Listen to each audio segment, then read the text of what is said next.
সাইয়েদনা সুলাইমান বললেন, আল্লাহ, গোটা বিশ্বের সব প্রাণীকুল, পশুকুল, পক্ষীকুল, মৎস্যকুল, মানবকুল, জিনকুল সবাইকে আমি একবেলা কি খাওয়াবো?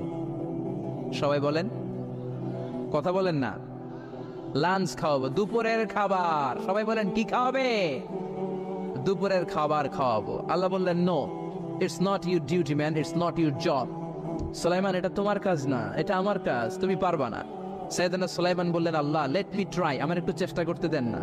আমার মনে বড় শখ, গোটা বিশ্বের বাদশাহ আমারে বানায় দিলেন, গোটা বিশ্বের প্রেসিডেন্ট করে আপনি আমাকে সিলেক্ট করলেন। আমি যদি একবেলা সবার মেহমানদারি করাইতে পারতাম, আমার কলিজাটা ঠান্ডা হয়ে যেত। সুলাইমান আলাইহিস সালাম জোরাজুরি করতে শুরু করলেন, আল্লাহ রাজি হয় না, সুলাইমান নবীও ছাড়েন না। পরে সুলাইমান আলাইহিস সালামের জোরাজুরির কারণে আল্লাহ বললেন, ওকে, ট্রাই করে দেখো পারো কিনা। সাইয়েদনা সুলাইমান আলাইহিস সালামের অনুসারী ছিল জিনেরা।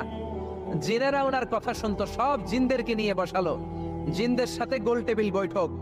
জিনের বাদশারে বলল, জিনের বাদশাহ, আমি গোটা বিশ্বের সব মানুষগুলোকে একদিন দুপুরের খাবার খাওয়াবো। যাও, সাগরের পাড়ে 40 কিলোমিটার জায়গার মধ্যে খাবারের আয়োজন করো। জিনের বাদশা বিশাল বিশাল